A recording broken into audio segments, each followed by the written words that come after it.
Hey, it's BT with Tales from a Gemini. My guest this week is my old buddy, Jon Stites. When I moved to Indianapolis in 2006, it's one of the first guys that I met at the comedy club. We became fast friends. I always say he's like a white me, and this is an old school conversation, not PC. So if you get PC, please get the hell out of here.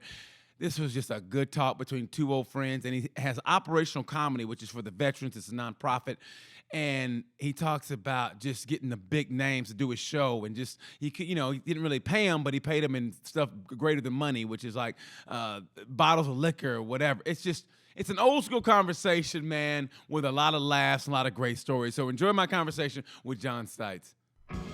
Yeah, little garage band feel for you, Stites. Yeah, I mean, straight garage band. These guys kick ass. 1, 2, 3. Hey, it's BT with Tales from a Gemini, man. Today, we just get right into it with a dude. When I first moved to Indianapolis, man, I first moved here, I met this guy, and if ever there was a white me, it was this dude right here, man. He's got no lie in him. He's straight up, a lot of energy. He's like me, like motorcycles and just fucking just act fast. And this is how I love this dude, right? So he was late for the party. He's late for the party. You normally do this at noon Eastern. He goes, let's do it at 10 o'clock LA time, which is 1 o'clock here. I said, no problem.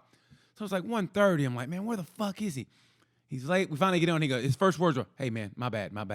He goes, my bad. And then he goes, man, I drank last night. And I go, bam, that's him. Ladies and gentlemen, welcome Jon Stites to the party. What's up, Stites?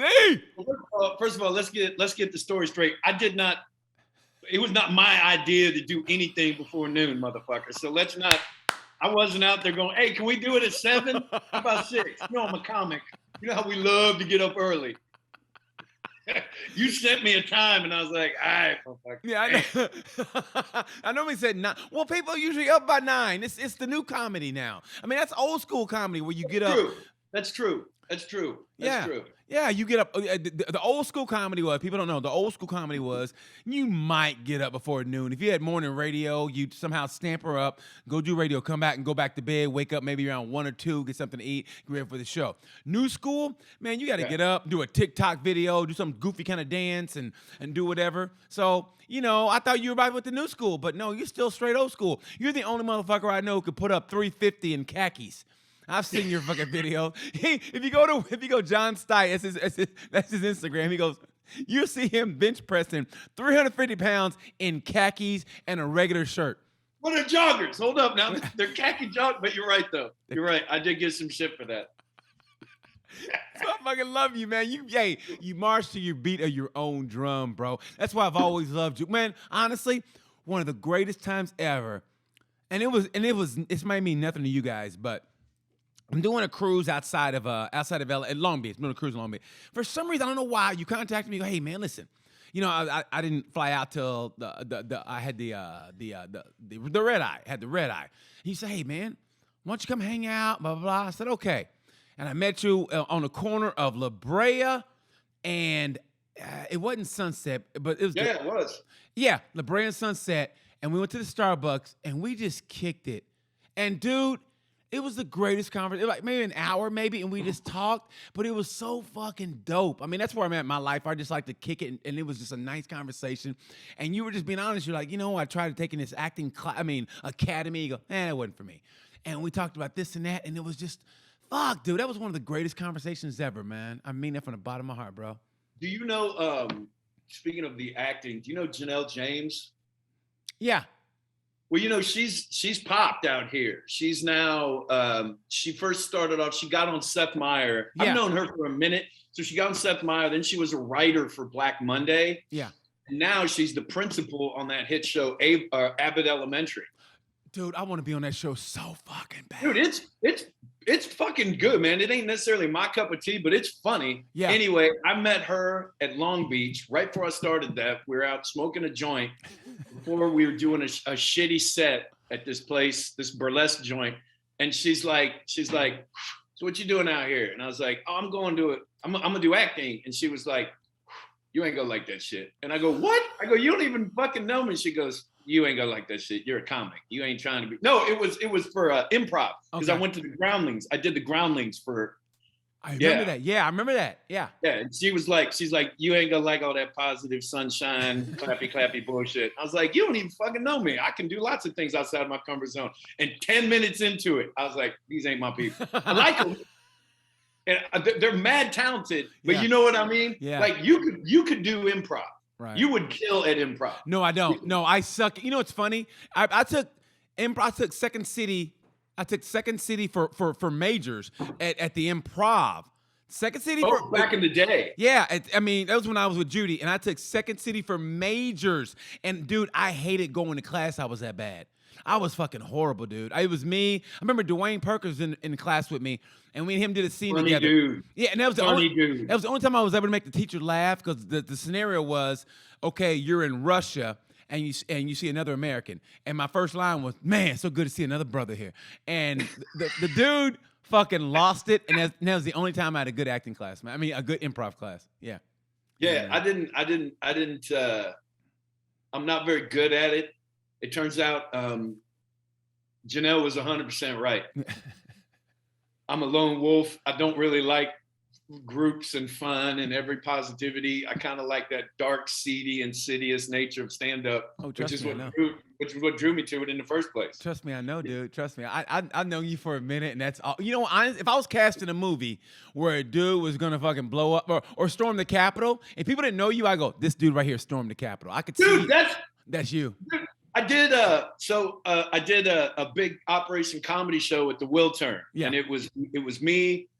And this isn't name dropping. These are just the guys that work with on the benefits. They're really generous with their time. That's how I know them. But it was Jeff Ross, the late great Bob Saget, Bill Burr, and John Mayer was going to close out the show. So Jeff Ross and I did radio, and he's like, I was talking about John Mayer, and he's like, man, don't tell me you listen to John Mayer. And I was like, well, I'm a deadhead. And he just looks at me and he was like, you should have January 6th tattooed on your fucking forehead. You ain't no deadhead. And I was like, I love the Grateful Dead. I used to have hair, motherfucker. Just because I'm follically challenged don't mean I don't like fucking, scarlet begonias. Damn. But that's the truth, though. If people don't know you, and that's why you never judge a book by its cover. Because if you look at Stites and you know everything, man, you're like, this dude right here, he's one of them January Sixers. But man, and being from Indiana too. But then you get to know you, man. There's no more person who's more honest, more just tells you the truth, whether you like it or not, but just still cool at the same time, which is a nice balancing act. And cool at the same time, it tells you about yourself to yourself, so you know there's no middle ground. There's no, I mean, you know how you stand with him, and then you're cool as fuck, bro. I mean, you even had posts, even before it was popular, you had posts telling white people, hey, listen, when black people meet the police, it's a whole different element there, because I remember you got pulled over, tell me the truth, you got pulled over in LA, you had no license, you were drinking, and you had a firearm in the front seat with no license, no identification. The cop was like, you're good. Well, I wasn't actively drinking, but I had 2 empty wine bottles in the back, a firearm, no shirt. I was wearing this hat, which has a fucking AR-15 on the front. And the dude and I was out with a pit bull with no leash. And the guy just walks up, and I've literally pulled out my license, and my license says veteran across the front of it. He just goes, okay, get the fuck out of here, man. You know you're not supposed to be here. And then laughed and let me go. And I was like, wow, I'm not a big white privilege dude, but I'm pretty sure that's what that means. I mean, that's what I love about you, bro. You fucking God damn it. Well, see, a lot of people don't know this, but I'm not from Indiana. I grew up in DC. Oh, well, and that's where the flavor comes from. Yes. So my dad is from Indianapolis, and he moved me back to Indianapolis my freshman year of high school. But I grew up in DC, so that probably clears up a lot of why I am the way I am. You grew up in the hood and came back, and then you had to go. You went from sugar to shit, basically. You had all this flavor, and then you moved back to white-ass Indiana. Well, here's the irony, is that I talk all that shit back when I needed cred. But the truth is, in DC, I lived among very wealthy people in the suburbs. You're fake. You fake ass. Fake as fuck, depending on what you need me to be. And then I moved back to the east side of Indianapolis, which is ghetto as fuck. And I'm like, yo, my sister and I were like, where are the cornfields at? My dad's like, 'cause my dad is no shit from Harville. Damn.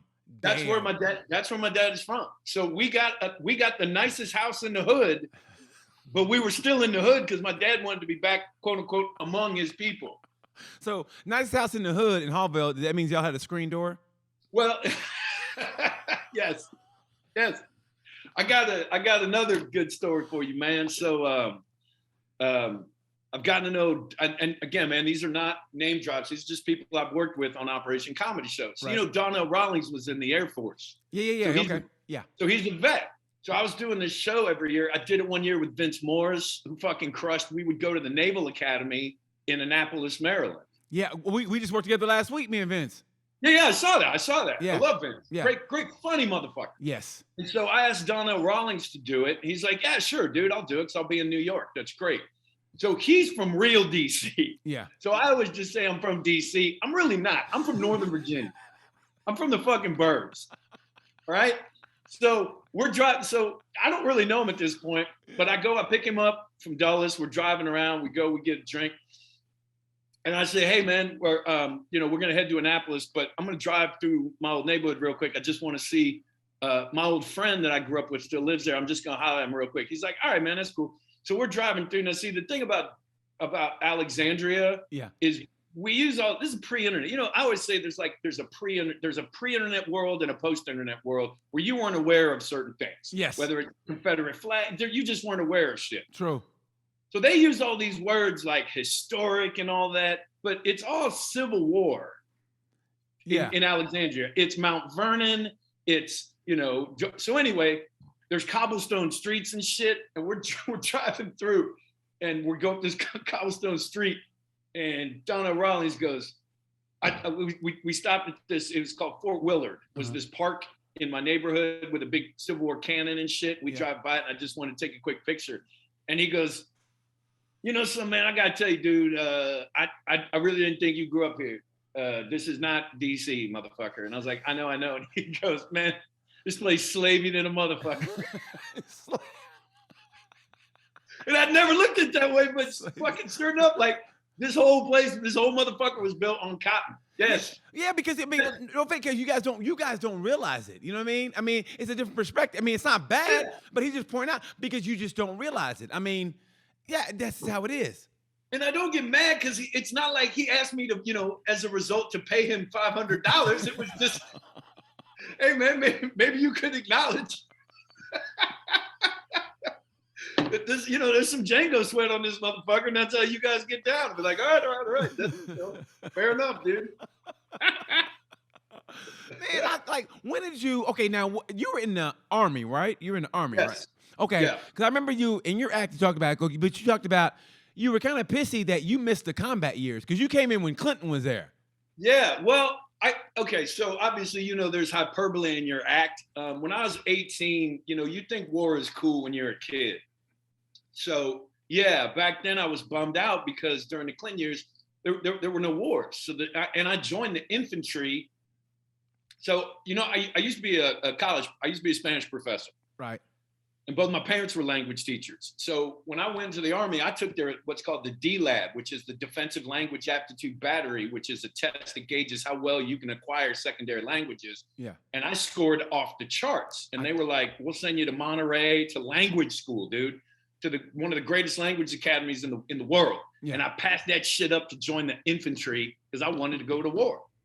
And there were no wars. Now, with the hindsight of being an adult, not a day goes by that I am anything other than thrilled I never had to see that bullshit. Right. Because, as you well know, man, the more I hang out with, because most of my friends out here are vets I met through my American Legion. Almost all of them been to combat. And it's fucking hell, man. So I got no use for any of that bullshit. I want to fucking, smoke a doob, drink a Cabernet, maybe meet a girl or two, and just, be happy and peaceful, man. I ain't got no use. But yeah, I was in the peacetime infantry. Nice, man. Nice. And where were you stationed at? Fort Hood, Texas. Oh shit! That's where my relatives are there. My uncle is there. I went to go see him back in April, and he let me. We hung out he married a German wife, and he has about 5 kids, and we went and hung out at a TGI Fridays because that's how we get down. 'Cause I'm originally from Oklahoma, so TGI Fridays is like fucking Ruth Chris does. So we went to so we went to TGI Fridays, and we just fucking hung out, and we just shot the shit. Hey man, I got the Oklahoma in me. That's why Indiana was easy to move to. Well, let me ask you, but this is an honest question, man. Do you know, because German women, specifically when it comes to black servicemen, German women like brothers. Dude, my dad almost got some German loving. Hey, well, go duh, because they're around, no friends, all those German dudes, the old blonde hair, blue eyed, and then here comes the flavor walking through the door. Yeah, but it's specifically German broads more than any other. Like they actually dig. That's what's so brilliant now about like so many movies. That's what's so brilliant about Blazing Saddles. Yeah. Is that, I just thought it was funny when he, pulls out his Wiener Schnitzel and, 2 is my limit on Schnitzengrubens and all that shit. It's because I didn't know about the history of German chicks and black dudes. So it's even funnier now as an adult to watch that shit. Dude, my uncle went over there and he was like, he's from Oklahoma at the original. He went over and goes, man, I remember him. He told my dad, he goes, and he was growing, back in high school, especially in Oklahoma back in the 70s. Like we didn't integrate till 72. So there were some problems in high school. So I remember he told my dad, he goes, I hate white people. And he goes over to the military, comes out with a German wife, and my dad goes, I thought you said you hated white people. And my uncle goes, she's not white, she's German. and they've been married for I think 40 years, something like that, man. Yeah, he's happy. I mean, honestly, I would love to have a German wife. I mean, because you know what? They're good old school. That old school mentality of like letting a man be a man. They cook for you, and they they got that mental. Like, listen, here's what we need to do, and they break it down, but they still let you be a man. Come on, man, give me an old school German chick. I'll keep it. We keep it 100 on here. Yeah, it's the same reason I dated an Asian chick, and it's not that they're docile. It's not that I can dominate them. It's that they will never embarrass you in public. In that, women don't realize that. I'm all about empowerment. I'm all about, but man, embarrassing in public is the worst shit because women know, and this is not bad. They know you can't you got to take that shit. You got to, Yeah, it's just like my dog. My dog recently learned. I've had my pit bull for 12 years. Roscoe, about 3 years ago, this motherfucker figured out he won't get on me around girls. So we're in Starbucks. This is just true story. So we're standing in line. I have his collar on him. I just go to nudge, I wanted to get him to move a little bit. So I just nudged him with his collar and he goes, and I'm going to tell you right now, dog, I don't know if you know about LA. You're better off wearing a shirt that says, I love Al Qaeda than to be hurting dogs out here, man. And everyone looks at me like, oh yeah, he looks like the type, which I do, but that ain't the fucking point. And now the irony is, now I do want to hit him. Now I'm angry, and he knows it. He's looking at me and he's on his back and shit. And I'm like, you no good motherfucker, you trifling, dirty, stank ass motherfucker. God damn. But yeah, man, it's them European broads a little less likely to act the fool. If I did get married, man, I mean that's I didn't even say that word, but if I ever, yeah, man, I would like to, yeah. I was hollering at a German chick for a while, but I don't know what happened, but it is what it is. I mean, I think at this point in my life, I mean, why? You know what I mean? I like the independence. I like to just come and go as I please. You're kind of like me in a way. That's why I say you're the white me. You're like me. We got motorcycles. Yeah. We both kind of have a dog, although it's my roommate's dog. I got a pit bull. The same way. I mean, so it's like in a way we're kind of like the same. We like our independence. We do comedy. Fuck it. Why ruin that shit? I know, man. You're stuck. He'll come out. Oh yeah, you're good now. You're also the only brother I've ever met that likes Tool, man. Dude, when you posted that Tool shit, dude, Tool, motherfucker, man. I mean, honestly, there was a time when all I was listening to at the gym was Tool, and when the latest one came out, Tempest. Oh yes. When Tempest came out, I literally would ride my bike from the gym to home, and usually it's 4 songs, but with Tempest, it made it 2.5, I think. Right, because it's a 14-minute symphonic opus of just, dude. I just saw him 2 weeks ago in Anaheim. think it was like the 18th Tool show I've been to. They are fucking. There's nobody in my view, even in their ballpark. Even in Macasa, I would say they're in a combination of. Hear me out. They're in a way a combination of modern day Iron Maiden mixed in with Rush in the sense of their lyrics are so fucking dope, and they're also deeper than you think they are. You know what I mean? But they still fucking rock on a level. I cannot believe you know that. Nobody, even a lot of hardcore Tool fans don't get that. You're right. It's Rush. And Iron Maiden, I would have said Metallica, but the same thing. They're just a hard Rush with Pink Floyd sprinkled in. Like that degree of depth of musicianship. Yeah, man, but you can't really fuck with Maiden, but yeah, because I wouldn't put Metallica in there, but it's just that because I remember putting Iron Maiden on, during that 80s period when I grew up, you're rocking, and everybody kind of has that. I still love Dokken, and I unapologetically say Dokken was my fucking favorite during that time period. Dokken, Halen, Skid Row, I love that sound. And then you put fucking Iron Maiden on and go, whoa, this is different. You know what I mean? Like this is, and it's a good different, but just their subject matter from the Trooper to the Flight of Icarus, all that shit. You're going, whoa. I mean, this is deep, and the playing was so layered. You have Steve, what's his name? The bassist. Anyway, the bassist. What's his name? The bassist for Iron Maiden. I don't know, man. But you had him on bass, and then you had Dickinson, and then you had Murray on the guitar, Dave Murray on the guitar. You go, these motherfuckers are different and they're deep, but they still know how to rock. Trooper still kicks you in the ass. You put Trooper on, and you go, whoa, and you're ready to fucking go. That bass line's off the fucking charts, man. That is a start. That is the start of a street fight. That bum bum bum bum bum bum, and you just, it's go time. Ding, ding, ding, ding, ding, ding, ding, ding, ding, ding, ding. If you're gonna work out, the best music to work out to. Metallica, AC/DC, and Ozzy Osbourne. But for me, I throw in Black Label Society. Bro, you can't fuck with a little Zakk Wylde. Dude, BLM, yes. If BLM comes on and I'm riding my motorcycle, dude, I'm fucking Hell's Angel. I mean, I really am. I'm fucking Hell's Angel.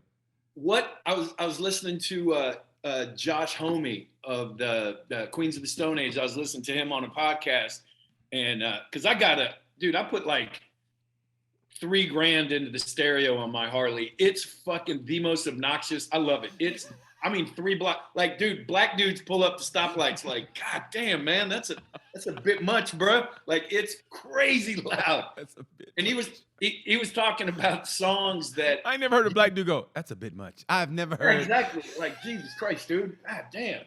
But he was talking about songs you rediscover listening to on a motorcycle. Yeah. And he was talking about Judas Priest. Yes. He was talking about and for me, it was Ozzy. And I love Ozzy, I always have. But like you and I, we're about 6 years apart, I think, in terms of age.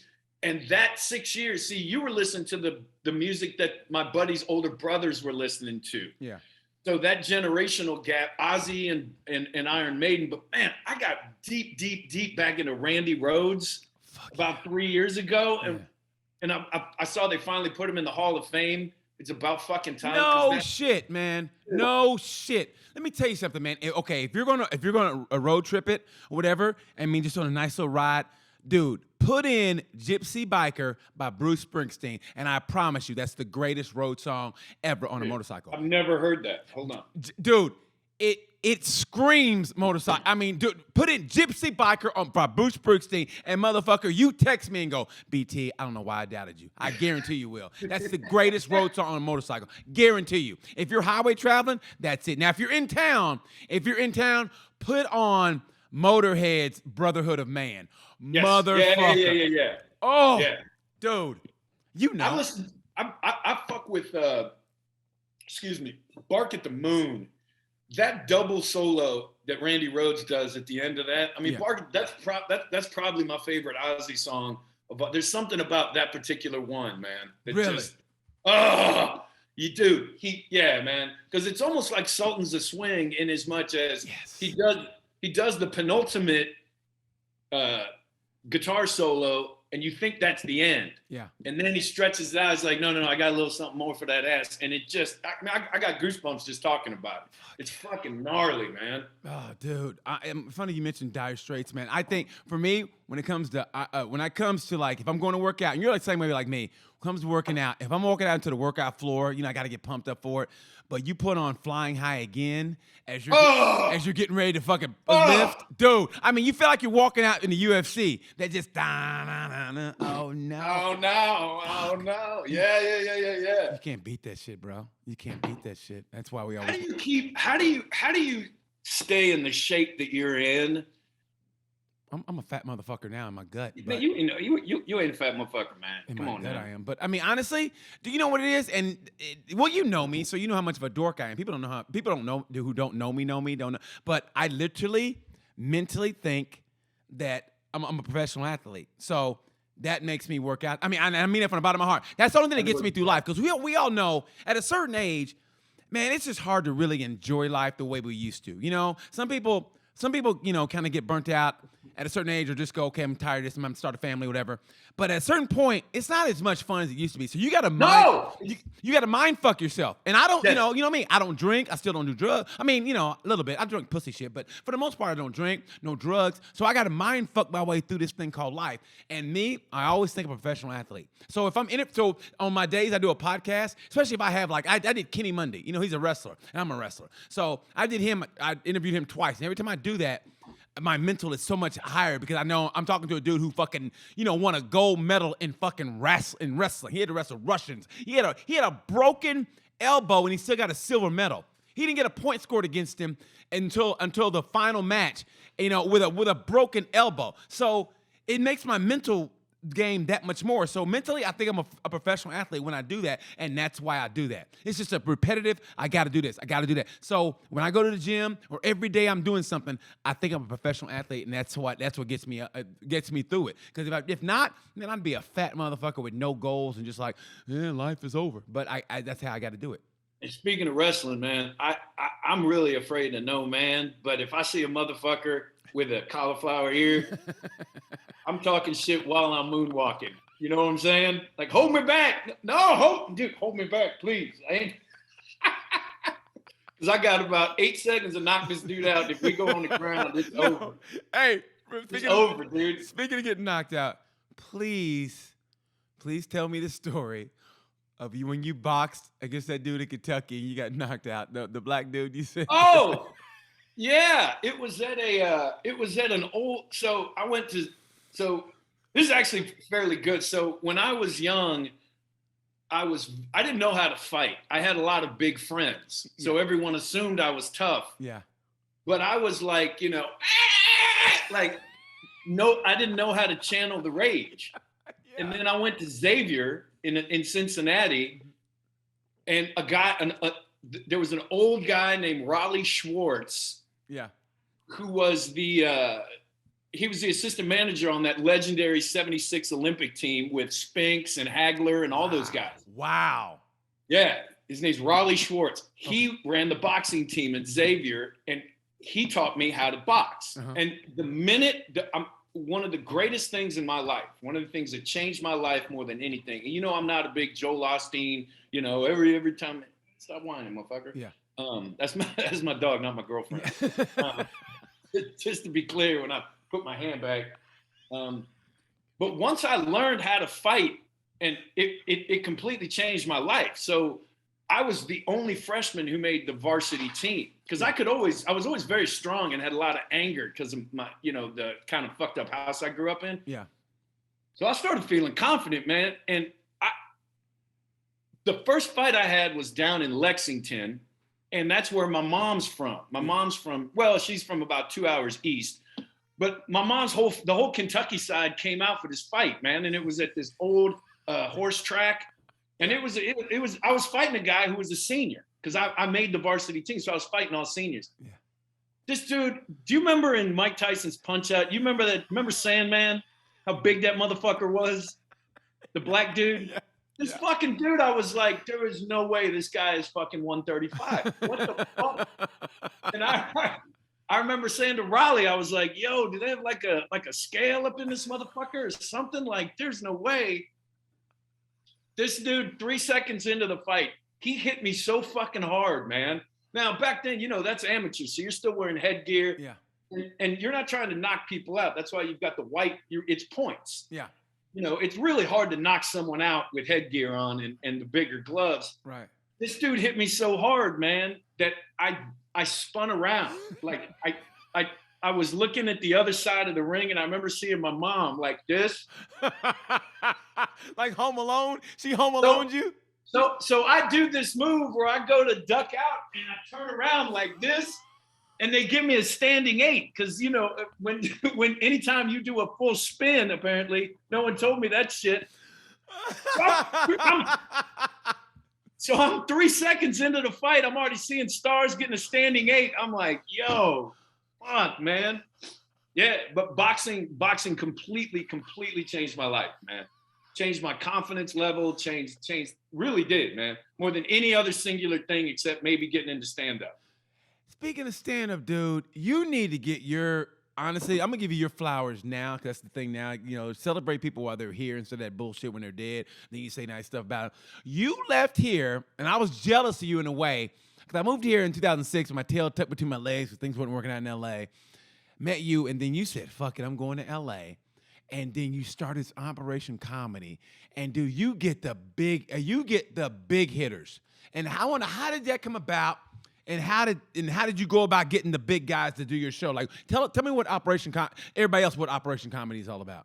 Yeah, I mean, guys our age, we remember Bob Hope and we remember the USO. Yeah. And the great Bob Hope, when he passed, for 20 years, the mantle was left blank of the USO. And I'd meet these young veterans, and I'd say, "What's the USO?" And they'd say, "That's the place in the airport where I get free internet." And it's nothing that the USO had done. It's just, who the fuck can replace Bob Hope? Right. That guy's, he's a fucking giant. Legend.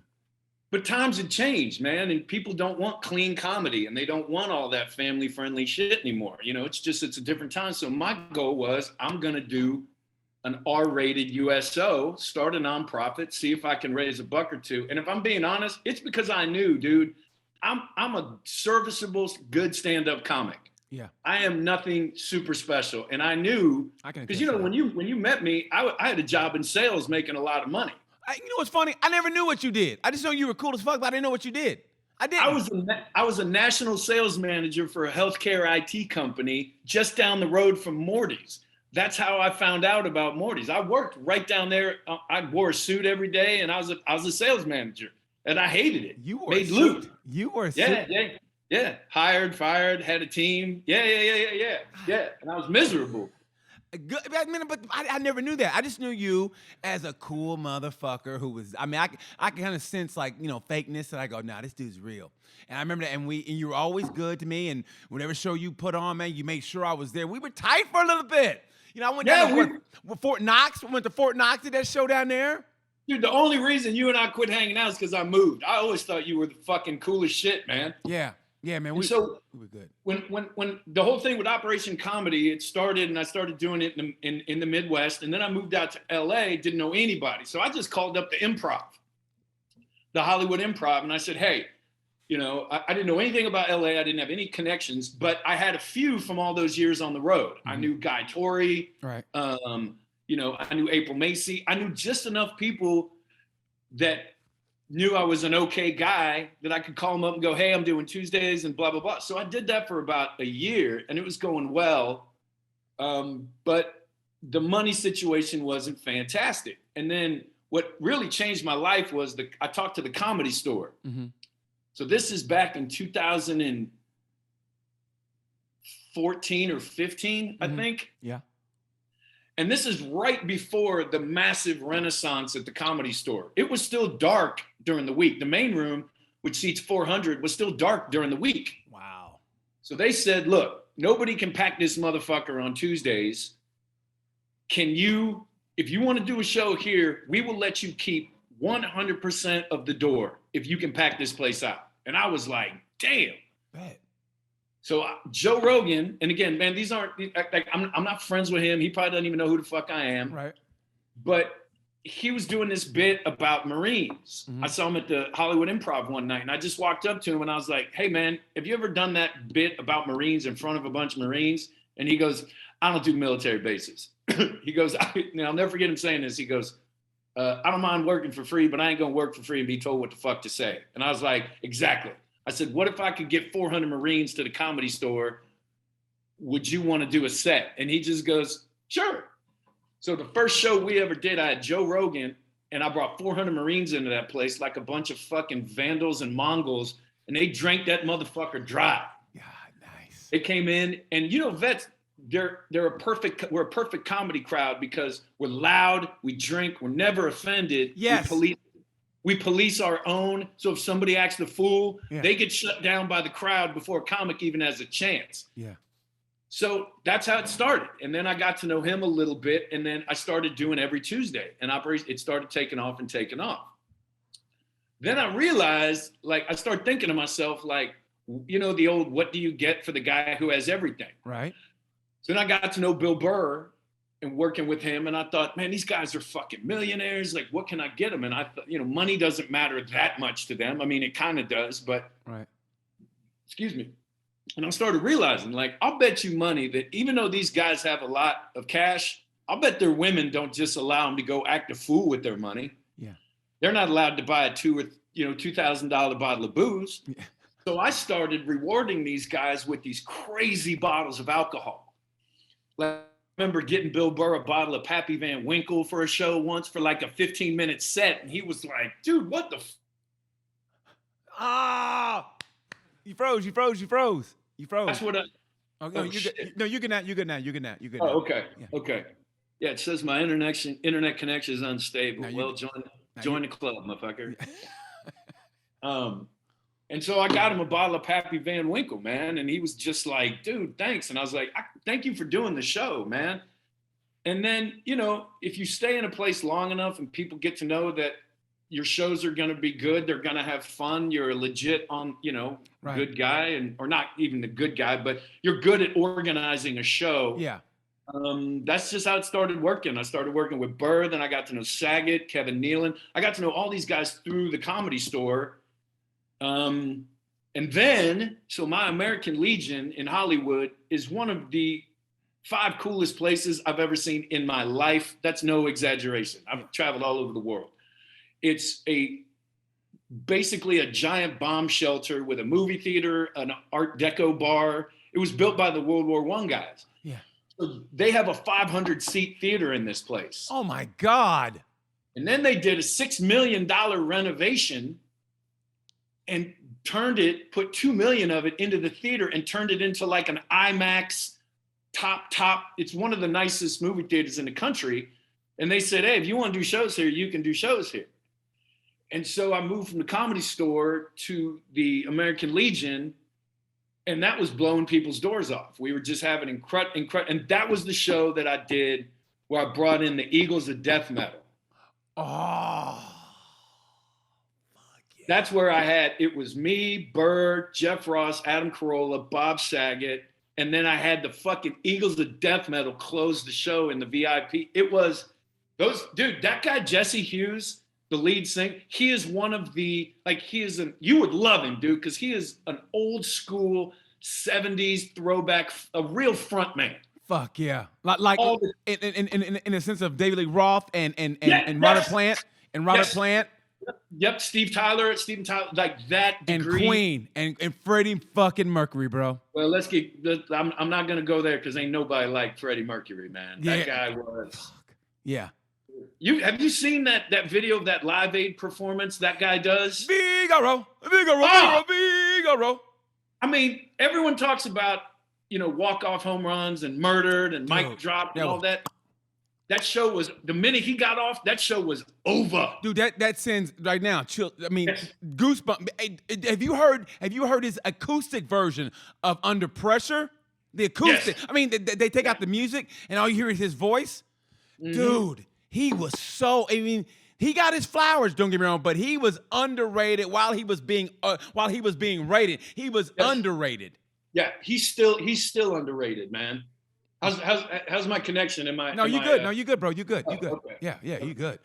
Dude, yes, Freddie fucking Mercury. I mean, there's something about, maybe correct me if I'm wrong, I think the 70s were the most underrated decade there was because women were the most beautiful. The music, 70s R&B was the best. 70s R&B was the best. It wasn't metal, it was hard rock.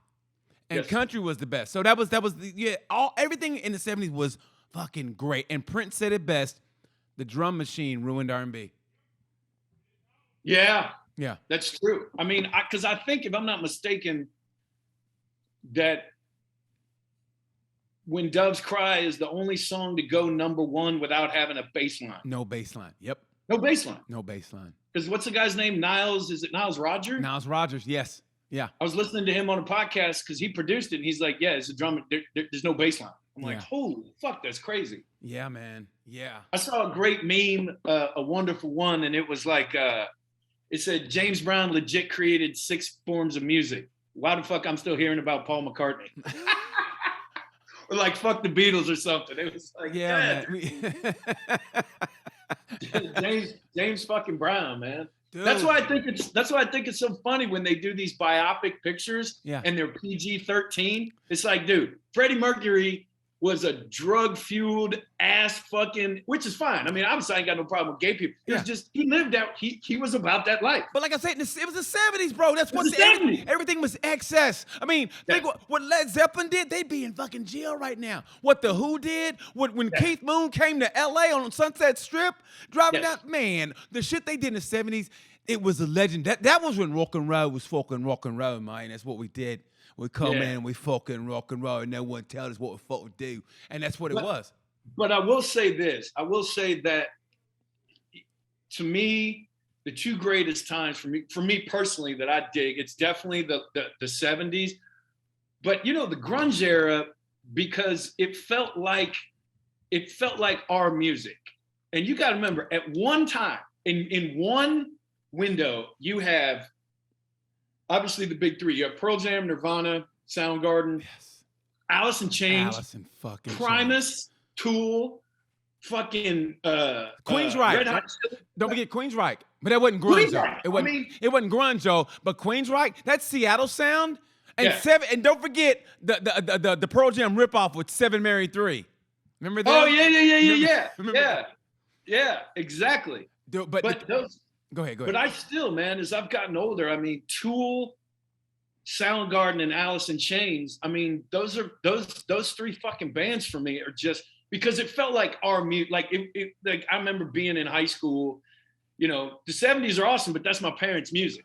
You ain't gotta say it like that. Made me feel all bad. Like I'm your dad and shit. I mean, you ain't gotta say it like that. I mean, hey, I'm almost 52. I roll with the changes, bro. I know I'm older. You made me feel like I'm his dad. He said that shit. Like, it was like a dig, Wyatt, without being a dig. You know what I mean? He said that shit like I'm old and shit. Made me feel bad. But honestly, if you take a top 3, I would say No, I think I gotta go. Maybe Alice in Chains over Soundgarden. Maybe Alice in Chains, Soundgarden, and then Alice in Chains, Soundgarden. Nah, the third one. Well, shit, man, Tool's Tool, bro. Tool. I mean, there is nobody that can compare to Tool. Nobody. No, nobody. I mean, God, John B. Dude, I listened to that while I was working out the other day. Oh, that down, and that with the wah wah, that wow. Yeah. I'll send you a couple links, man, from the show. They have and they continue to sound. See, I first saw them in, I think it was 95. Yeah. I saw them at Lollapalooza, and I didn't know who the fuck they were. We went to see Snoop Dogg. And we took a bunch of acid over at Deer Creek, and we went to see Snoop, and he was horrible. I mean, it was bad, dude. It was, that's always been my problem with hip hop. It doesn't really translate to a live show. No, it does. It never has. I think it's better now. It's better now. Yes. And I think LL killed it on MTV Unplugged. LL killed it, and they found a way to make it better live. But that's one thing bad about hip hop. It never translates live, and it would kill them to know that actually country artists are the best live of almost anybody, because country artists, you always hear their every word. Yep. Even live, you always hear every word, and it's clear. Here's something you'll never hear on a country artist. What? You never hear. That's that, what? dude. That's that great Steve Harvey in Kings of Comedy where he's talking about why he hates rappers. He's like, 5 motherfucking Temptations, 1 mic. Now they're done. We can't understand what one of your asses is saying. Now they gave everyone a mic. True. Man, But I saw him. So he comes out, and I remember I was with a girl who's still a friend of mine, and we were tripping on acid. And Maynard comes out, and his whole face was painted blue, like a geisha girl. You know and he was butt naked with some granny panties. Yeah. Remember that Van Damme movie Kickboxer? Yes. Remember the guy he fights with the giant braided ponytail but the bald head? Yes. Yeah. He was like that, and he walked out, and we were like, "What the fuck?" And the minute I will never forget in my life, the minute he opened his mouth, and I heard the first lick of Tool, I was like, "Holy fuck!" And I've been in that army ever since, man. They are unparalleled in my view. There's nothing better than not knowing a group and seeing them live, and you go, who are they? I've got to get them. I felt the same way about Public Enemy when I saw them in 1980. I think 88, the summer of 88 going into 89. I remember, or maybe 89, going into. Do the Right Thing summer. You know what? Check us out. It was JJ Fad, EPMD, DJ, Will Smith and DJ Jazzy Jeff, and Public Enemy, and Run DMC closed it out. That was one of the greatest shows ever. Run DMC and Public Enemy, those two might as well just been the two artists there. I mean, Will Smith was good, but I never really got into them. But man, when Public Enemy came out with the sirens, war sirens, dude, you were like, who the fuck is this? And they were so just like, you had to watch what they were doing. They had Professor Griff and the S1Ws. Dude, I mean, yeah. When you see a group live and you don't know who they are, and from the moment, they got to grab you, and they fucking grabbed you. Yeah, because and look, man, I don't hate on Will Smith. I mean, but when you listen, it's like, I used to love Eddie Murphy, and then I saw Richard Pryor as a young man, and I go, oh, and I liked Will Smith, and then I heard Rakim and was like, oh, Move the Crowd is Summertime. Bingo. Well, listen to what Daddy has to say. I felt the same way because I grew up, I heard Richard Pryor, when we get those HBO free weekends, I don't know if you had that HBO free weekend, and they put all the good shit on, It's kind of like when your parents have visitors come over, they put all the good Civil War out. So we watched Richard Pryor. And we're like, okay, he's good, but I was young, but I got him, but I didn't get him. So when I went to junior college, 13th grade, I started listening to Eddie Murphy, right? And Eddie Murphy, he was the shit. And then we listened to Richard Pryor, and then it made sense. Like, Yes. So Eddie Murphy brought me back to Richard, and I understood him. So that way, I still appreciate Eddie. Eddie's still great. But man, what Richard Pryor did. I mean, every time I'm in Long Beach and I pass that auditorium where he performed. Dude. Same. I still to this day go, same. Fuck. I mean, I never say never. I keep my mind limitless, but man, I go, I could never fucking, what he did was so fucking magical in that. Well, and that's the thing, man, is that, he was the first. Yeah. So there'll never be anyone that supplants him because as much as, I love Stevie Ray Vaughan. Yeah. I like generally his music just a little bit better than Hendrix. Yeah.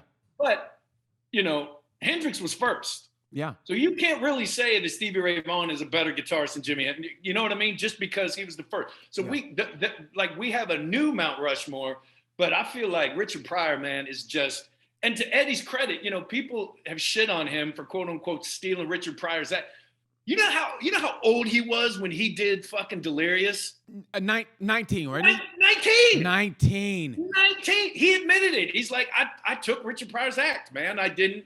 It was me and Robert Townsend. Yeah. Wrote. They sat down and wrote it. He was honest. I mean, what point of view? Eddie Murphy never even, as great as he was. We never even saw him with a fully formed adult comic point of view. Yes. That guy could have been. Well, on Raw he did. I think Raw he did because he was upset. And I like Raw. That's true. I like Raw because he was kind of upset with life, and you could tell, but it was biting and it was still funny. And they tried to paint him as misogynistic and everything, but it was like, no, He's funny. What he did in Raw was underrated. What he did with Raw. Right, because that was the first time you, as a young man, when he started seeing shit like when half my money. Yes. Like that's one of the first things a young man about, like the pain of a divorce and losing your shit. You're right. That's right. Yeah, versus, it was, Delirious was Ice Cream Man and Goonie Goo Goo and fucking all that shit, which is funny, but it was 19. But Raw was just him as an adult and him having to deal. Like you said, the first time you seen a man's point of view with that, I got to give you half my shit and I'm the one that worked for it. I'm the one that worked for it, but I got to give you half my shit. He goes, you were just on a zebra last month. They go, Eddie, I want half, Eddie. The fuck you, man. I mean, it was this bush bitch. Yeah.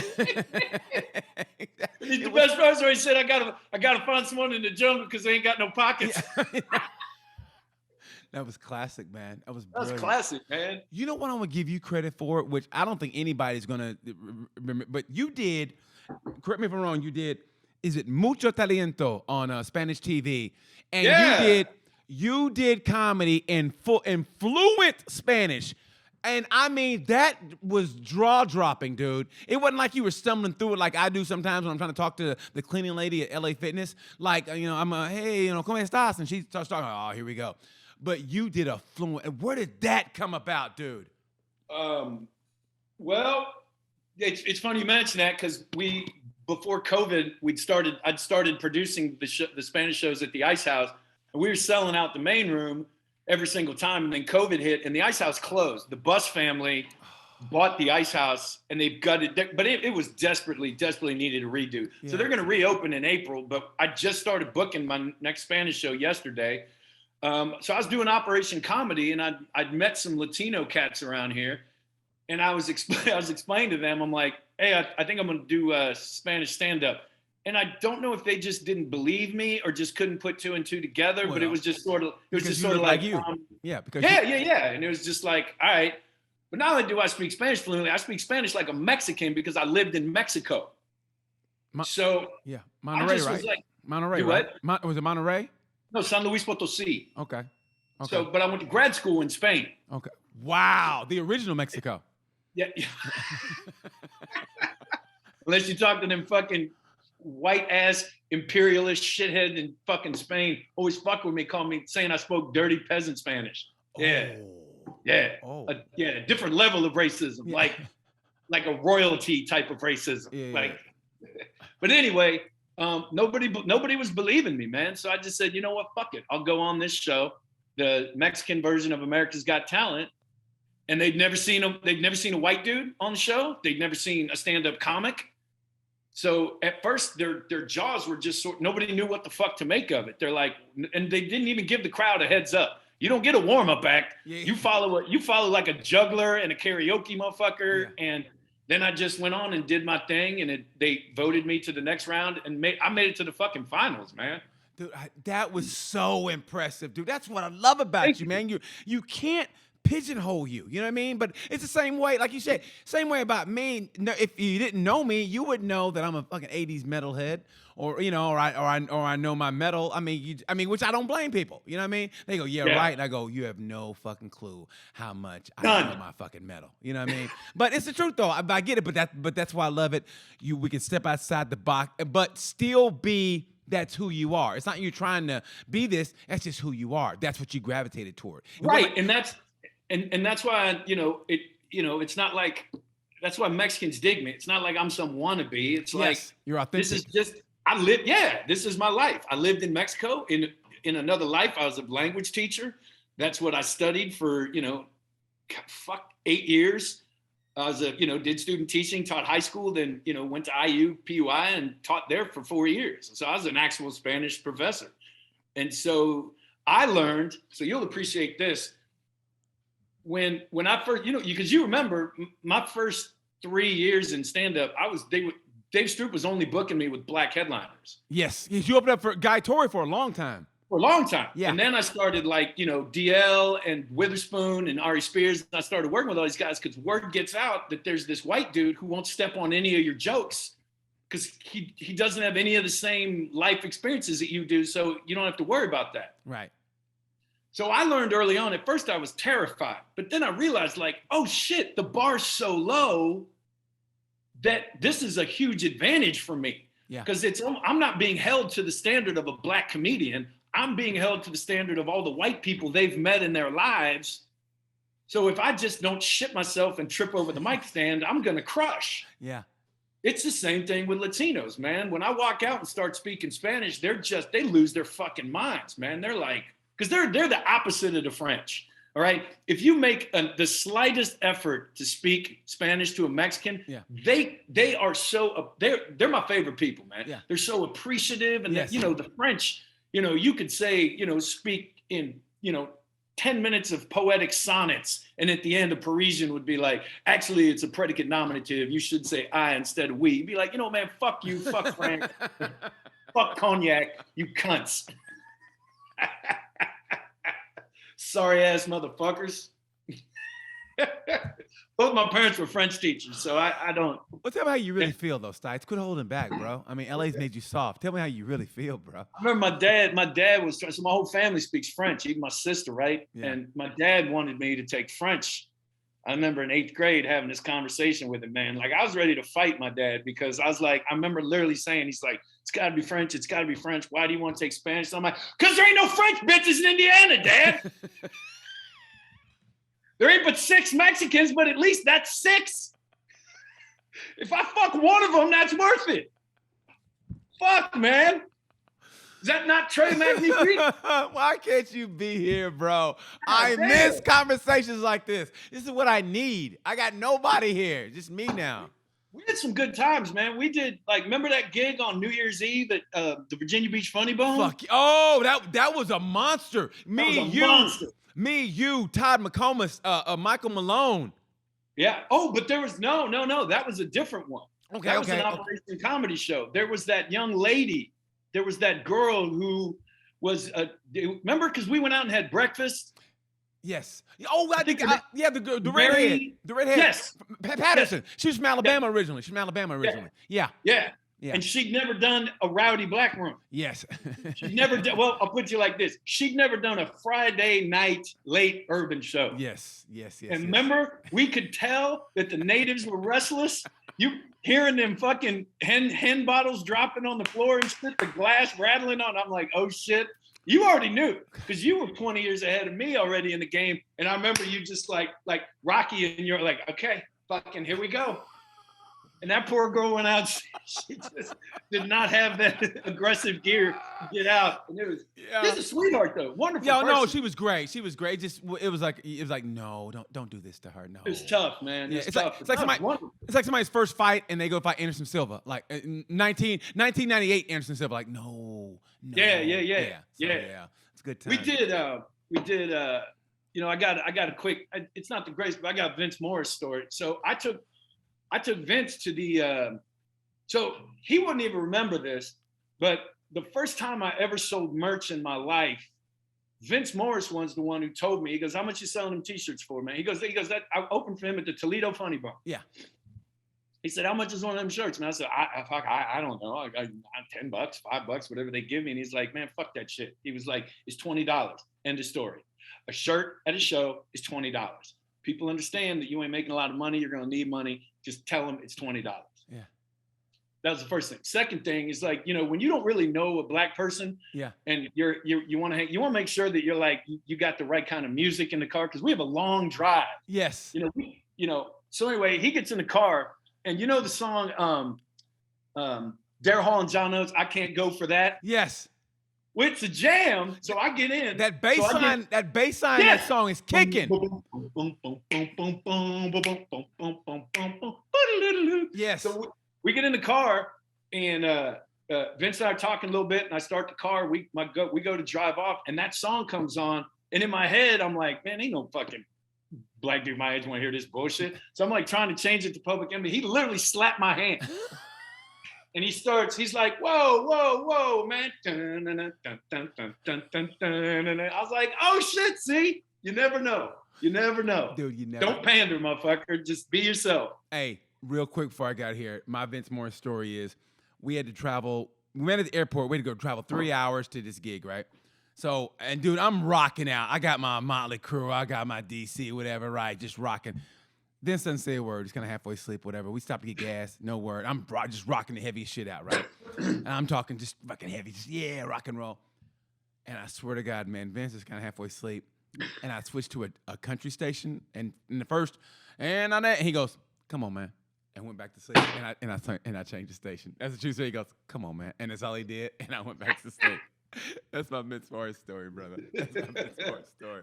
Bro, I can talk to you for fucking ever. I miss this shit. This is what I don't have here. I miss you, brother. I miss you. I know, man. I know. We should do this again, though, for sure. Dude, this is definitely a part 2. 3 and 4. Yeah, and don't drink the night before, bro. You know, don't drink the night before. Yeah, I can't. Self-discipline. Self-discipline. Look what your daddy does. Self-discipline, bro. Self-discipline. That's where it gets you a long way. Yeah, but you ain't got no titties, man. I can't be disciplined for something that don't involve, 2 wheels or titties. That's why you my favorite, bro. You straight old school. Fuck PC. That's what I say, man. Hey, when's the next Operation Comedy coming? Next Operational Comedy? We haven't announced it yet, but the Los Angeles Fleet Week is this huge thing the Navy does on this World War II battleship in San Pedro. Uh-huh. It's going to be Wednesday, May 25th. Operation Comedy is going to be the kickoff event for all of Navy Fleet Week in Los Angeles this year. It's going to be fucking nuts. Is there a website? Is there a website? Yeah. It's just anywhere online. Operation Comedy. That's all the social media, all that shit, man. Got you, brother. Man, dude, it was great getting in touch with you. Great talking to you. Great shooting this shit with you. I fucking miss this. I don't have this shit at all here, man. It's just me and just fucking doing this. That's why it's good to talk. I mean it from the bottom of my heart. Another part 2 coming up. I mean that, bro. A part 2 coming up. I love you, brother. Love you too, man. I got to get out of there. Hold on for a second, man. You ain't going to hold on.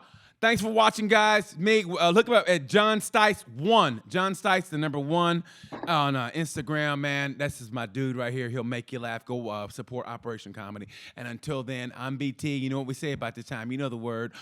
Pay.